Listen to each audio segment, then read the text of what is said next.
Hi, everyone. Welcome to the Becoming Anchored podcast. My name is Laura Deneen. I am your host for today's episode. Thank you so much for tuning into the show. We are so honored to have you today. If you are new to this podcast, welcome. We really are about two different things on this podcast. So first and foremost, we talk about some of the experiences that we have around just being human and what it means to go through pain and suffering. And Lauren and I both talk about some of the struggles that we have been through over the years and the things that we have learned through those struggles and how we've grown through them and all sorts of things like that. And then we also have the amazing privilege of sitting with clients on a daily basis, and we truly cherish that work. And so we are here just to share some of the nuggets of wisdom that we have learned over the years with you all. If you were interested in starting therapy, we would be honored to see you if you are local to Tennessee. And if not, we encourage you to reach out to someone local to you. Today's episode is just really going to be wonderful. I'm super excited to welcome Heidi Hensley to the show. She is a therapist with Anchored. She has been with us for a little over a year. We actually just celebrated her year work anniversary. We really honor each experience in a therapist's life, whether that's their birthday or their work anniversary with us. And so we're super thrilled to have her and her wisdom. And in today's episode, we're going to be talking about how to reduce resentment in your relationships. So thanks for being here.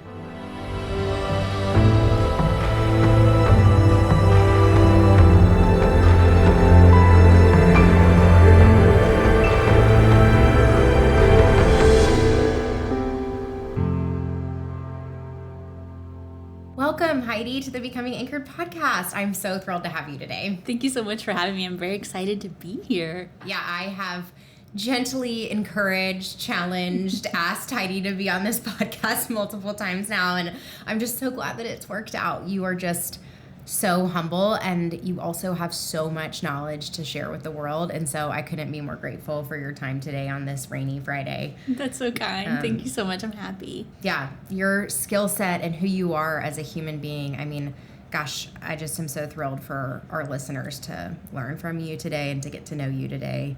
You've been such a gift to me over the past year, just being a part of Anchored. I've grown learning from you, and so yeah, I'm super excited to talk about how to reduce resentment in your relationships. Yeah, I find this topic coming up a lot for people of varying ages and lots of different types of relationships. So I feel like this could be something that a lot of people might find pieces of to resonate with today. Yeah, absolutely. So I'm curious, what have you heard in your office when people express to you that they might be feeling some resentment? People don't often come in with that word. Yeah. They don't often label it as resentment, but together through working out like how they're experiencing their partner or their friend or their mother or their father or whoever the other person is that they're finding that they're having like friction with, I think together we find the word resentment. What they're coming in with is this feeling of like blockage of making any progress with how to interact with that person in a positive way. And they're finding that they are often having a lot of negative assumptions about that person.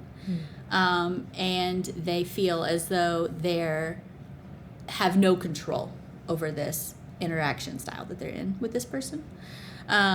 So feelings of resentment are something that when you find them in the therapy room, it didn't start a week ago.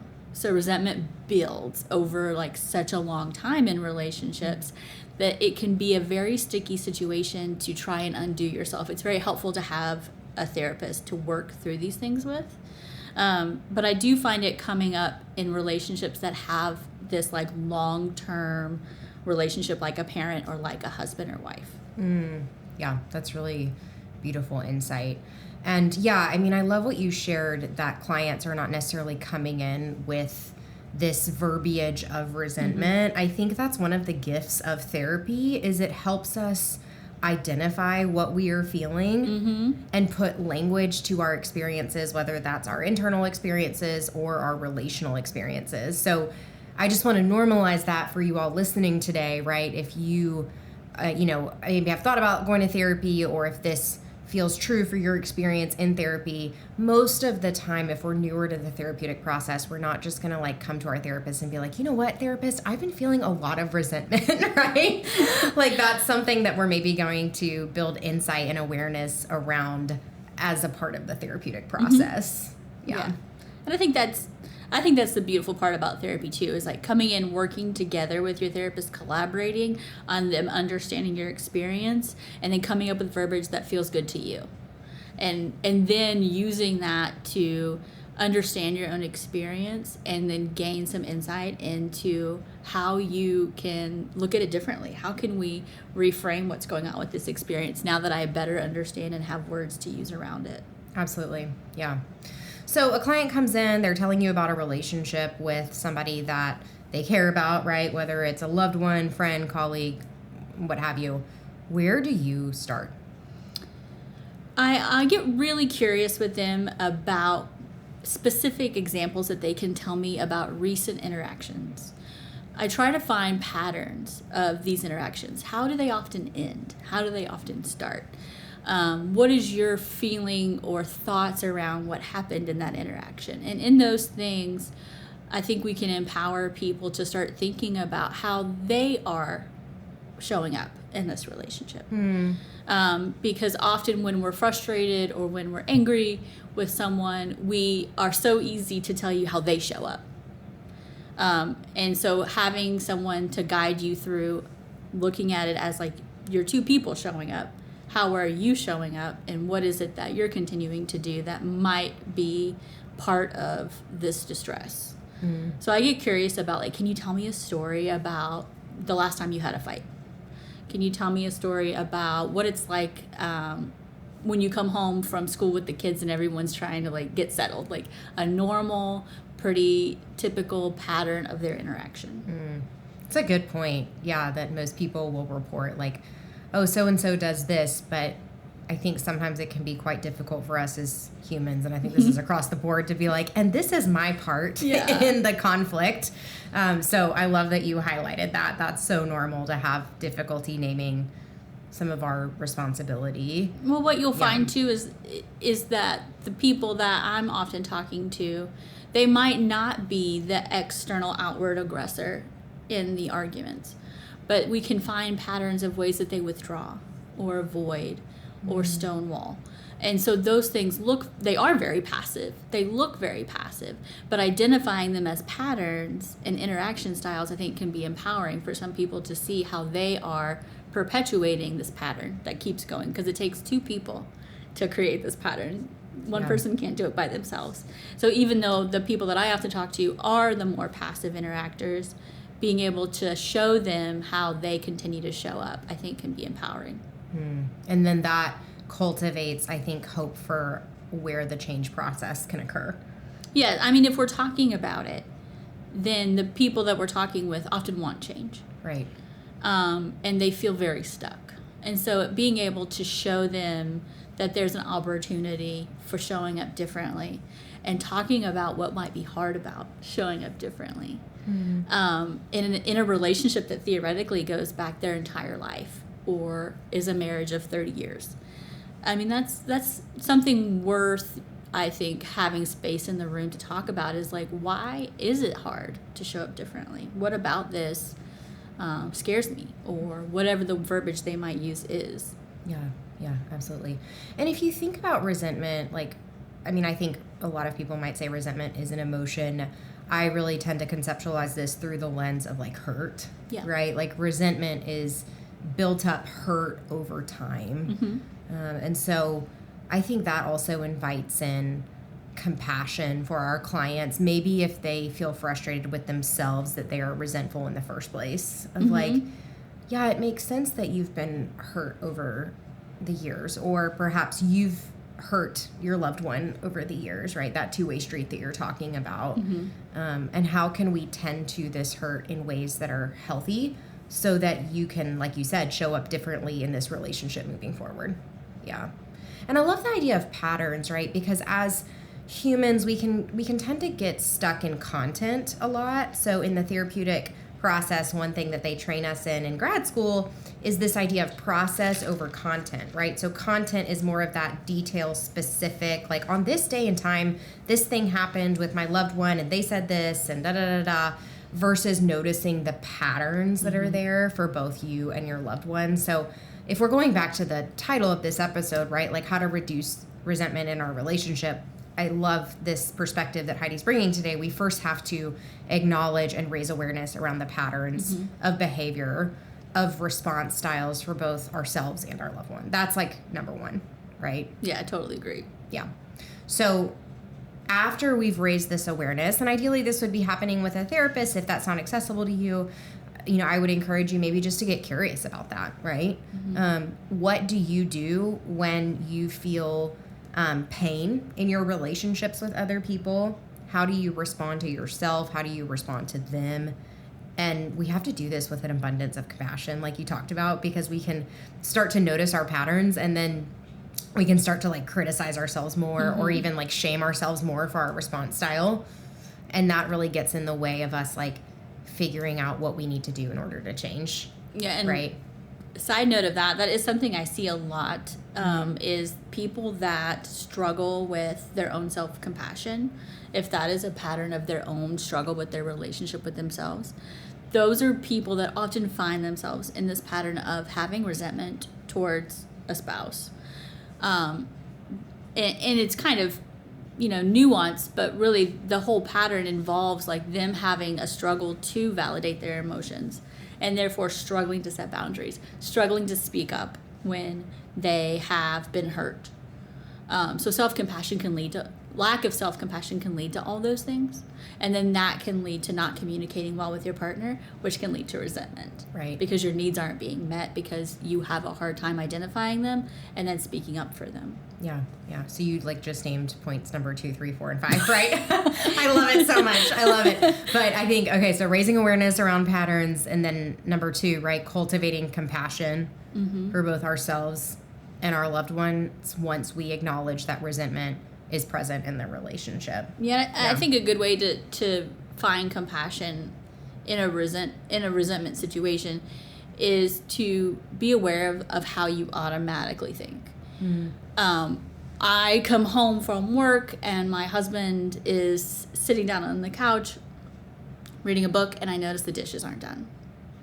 And we're talking about this in therapy, and I say, he never does the dishes. I always do the housework. And you start to pick up on these words that are like absolutist. Never, always. And that's where we have patterns of resentment. And what we can do in the therapy room is like bring it back to, you came home and the dishes were dirty in the sink. What is the story that you told yourself? What is the story you told yourself about why they're dirty in the sink? And if we can identify that story, which is he never does this, he's always doing this, and then we feel resentment, if we can think about the story and get curious about his experience and be curious instead of blameful, if we can try that, then we have room for compassion for him. Is it possible that he had a really hard day? Is it possible that he felt like he needed to take 10 minutes to read a book? Whatever the story is, there's 1,000 of them, and we picked one and we told ourselves that story. Right. And that story led us to this emotion that is like you said, it builds up. This emotion is anger, and it's 20 years old, and now it's resentment. And we keep stacking bricks on it every time we tell ourselves this story that isn't curious or compassionate. Yeah. Or like, he doesn't care about me. I mean, right, there's like you said, there's like thousands of stories. And I think just to kind of tag along with what you were just sharing, how this might play out when a client comes to see us, hopefully we are asking helpful assessment questions to really support the client in identifying, right, how this actually plays out. So maybe you are the type of person that like is like internally like brewing, and you've got like steam coming out of your ears, and so you just decide to go ahead and wash the dishes anyway, right? Or maybe you tend to lash out, and so yelling, getting more aggressive is how you cope with that hurt, right? And so our job as therapists is to open up the possibility of like, hey, what else could be true, right? So maybe he had a hard day at work, maybe he got in trouble for being late, or there are, again, 1,000 different possibilities. It's to first open up that curiosity and that compassion, and then to help our clients choose a different path in that moment. Yeah. Right? So what health might look like, and again, there's not one thing that makes us healthy, right? And for the record, I'll speak for myself, and I'm sure Heidi can attest to this as well. There have been times in my own home when this has happened, right? And I have been frustrated for one reason or another that Sean hasn't done something or missed the mark in some way. And so this is a part of like being human, right? Compassion. So compassion for ourselves. And then our job as therapists is to support a client in figuring out what might be a better way to preserve the connection between the two spouses in that moment, where this is point number 3 and 4, right, on how to reduce resentment. How do we effectively get our needs met through assertive communication that allows us to kind of start to take some of those bricks off the brick wall? I love that analogy that you've used. So that, yeah, they can get their needs met effectively and in a timely way, in a consistent way. So I'm curious, instead of like, you know, the steam coming out of your ears, like furiously washing the dishes, and I think a lot of us have been there, or instead of lashing out, right? What would you support a client in doing in that moment? Well, I would ask them to do a number of things. Yeah. One of them being recognize, be aware of what's happening in you. What are you feeling? If you can name it, what is the story you're telling yourself? Can you be aware of that? And also think about, I just walked in the door from work or whatever the situation is. And if I go and angrily wash the dishes, do I have to do that right now? Is there something I can do to take care of myself because I am feeling this way? And it goes along with self-compassion of like identifying your own needs and finding a way to meet them. Recognizing that you have power in meeting your own needs a lot of the times.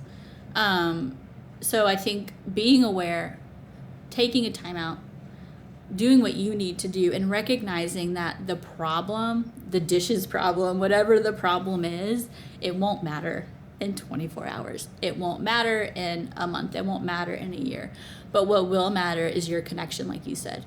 Your connection with your husband is your value, and we want you to live in that value. And so recognizing what is a big deal here and what is not a big deal here, and how do I take care of myself in this moment would be number one. Absolutely. Yeah, that internal compass awareness. I mean, we've talked a lot, if you've listened to other episodes that we've done, about embodiment, right? So this idea of like tuning into my physical sensations, and other language that therapists will use is like interoceptive awareness, somatic awareness, and all of those really essentially are like 3 different ways of saying kind of the same thing, right? But it's like, okay, what am I feeling right now? What is that thought process? What is the story I'm telling myself? And then what do I do as a result? Because your emotions are valid. Where we can go down a slippery slope is the behavior choice that we engage in that moment. And a lot of times I think people confuse emotion and behavior. Yes. Right? So this is where, as therapists, we are providing the psychoeducation to our clients of like, hey, what are the differences between an emotion and a behavior? Because your emotions are valid. Behaviors are not always valid or healthy, or what we would call adaptive, right? They don't always lead towards health. And so, yeah, I love this like perspective taking of like, will this thing that I'm angry about matter in 5 minutes? 5 days, 5 weeks, 5 months, etc. And once you take care of yourself, then you can have the wise mind to think, how do I communicate what is going on within me to my partner? Because that's also in line with my value of our marriage. I care about this person and I want our marriage to be good and healthy. And so that's the value we want to live in this moment. And after I've taken care of myself and I've calmed down, then I can go back and revisit, what do I need to communicate? Because I think it's important to communicate your emotions and also to think about doing that in a timely way. So like communicating your emotions as they're happening in a pretty concise time. Like yesterday this thing happened, or a couple days ago this thing happened, and it made me feel this way. Yeah. So I came home today and the dishes weren't done, and my automatic thought was that you don't care about me, and it made me feel really sad and angry. Yeah. And so those are the ways that we don't build up resentment, is like just voicing our emotions in a timely way, because if we hold them and suppress them, like that is a key factor for building resentment in relationships. Yeah, absolutely. Well, and oftentimes, again, to cultivate compassion for you all that are listening, this is an older wound, so to speak, right? Like, we don't just suppress our emotions out of nowhere, right? We're taught either in our family of origins or through societal messaging that we shouldn't share what we're feeling, right? So this is not like a you problem. This is part of the unlearning and the beauty of unlearning that we can do as we go through the therapeutic process of like, you know what, my emotions deserve space. And I think a lot of what we're talking about today is the importance of like using our voice, right? So how can I use my voice in an effective, consistent, timely way so as to reduce those bricks that are like building up? And these are the over things time. you can do in sessions, because there are a lot of people that were never taught how to do these things. Yeah. They were never taught how to become aware of their like somatic experience. They were never taught how to name and identify emotions. They don't have a lot of good models in their early childhood about how to communicate emotions that is, mature and safe. And so these are the things you can bring into the therapy session and say, I would like to get this need met, and I just don't know how. And then together we can work through, like, what is the need that you wanted to be met, or what is the thing that you wish he understood? How do we communicate that in a way that's new, maybe? Yeah. And that can feel really hard, like you've talked about, right? It can feel really scary. I think there's a lot of unknown and uncertainty, right? So if I communicate my needs and if I use my voice, how will that be received in my relationships? Yeah, right? I think we tell ourselves a story Yeah. about how that's even going to go. Well, if I tried that, he would do this. And that's not fair to him, right? So being aware of why we don't do these things, what stops us, what gets in the way of us trying something new, that's part of what we process in the room too. Well, I think resentment it's a hard and heavy load to carry emotionally, right? And so I think it can get in the way really of us experiencing like contentment or even joy or gratitude if we have all this resentment built up over the years. And so I love that we're talking about this today. I think it's so important and such like rich information that you're sharing, because we all are deserving, I think, of experiencing joy and gratitude and contentment. And of course we will go through hard things in our lives, but resentment gets in the way of us really living life to the fullest, right? Yeah, and I think that recognizing within yourself what is getting in the way and how can you identify that and then bring it out and look at it and be curious about it, that's a huge, scary, vulnerable thing to do that can be really life-changing, though, if you can bring awareness to what's going on in you and be curious about it. And that's really what a lot of this practice is like honoring your own experience, having compassion and validating whatever that emotion is, and then being curious about your own pattern and the pattern that's happening in this relationship and the other person's experience. Yeah.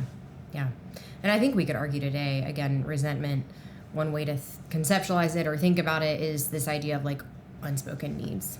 Yes. Or unspoken internal experiences, right?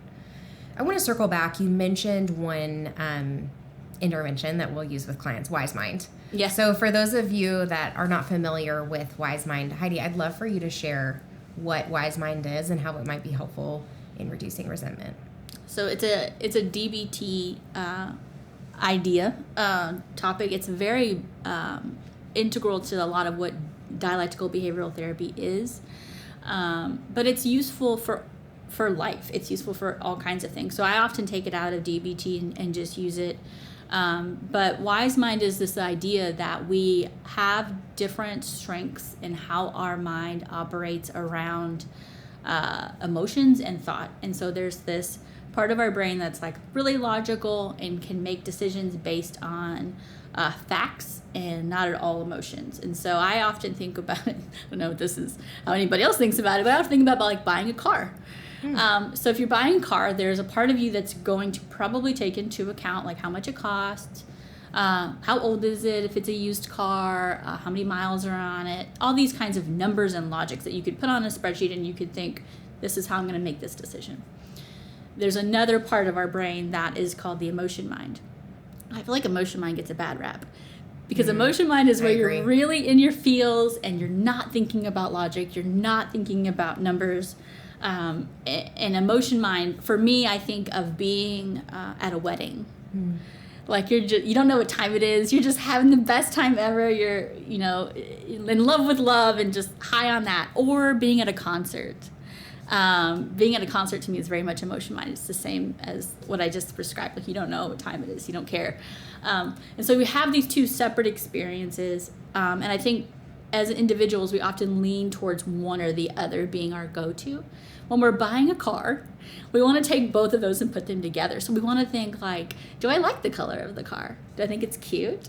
Do I like the way the seat feels? Ooh, this one has seat warmers. Like all these fun little emotional trinkets of joy that we would like to have in the car. And when we use those things together, our logic mind and our emotion mind, it's called wise mind. And so wise mind is where we can make decisions utilizing both of those like separate sides of a spectrum. And so I think wise mind lets each of them play around with their strengths of like logic and emotion, and using them together at the same time is the practice that DBT wants people to see the benefit from. Yeah, absolutely.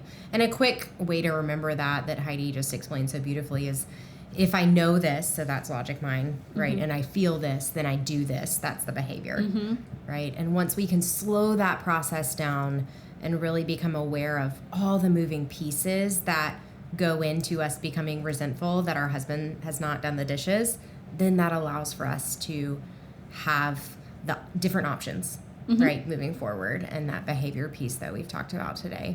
Yeah.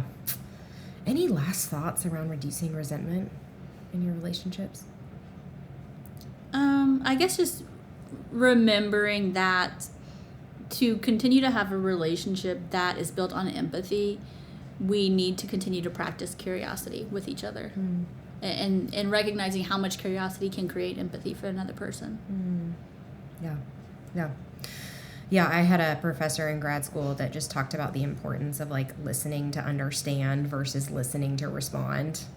And that has really, I don't know, it's just really stuck with me over the years, I think, because I think as humans, we all want to help or to fix or to get through this painful situation, and we can almost make assumptions even about the people that we love and that we hold dearest. And so I love this posture of curiosity because it softens some of that urgency.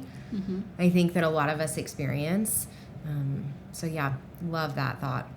Thank you so much for joining me Thank today. you for having me. This was so fun. Of course. Yeah, I knew that you were just going to be wonderful and a delight to talk to you today. And so I always love spending time with you, Heidi. Thank you. Yeah. So how can our listeners find you? The Anchored website. Yeah. Love.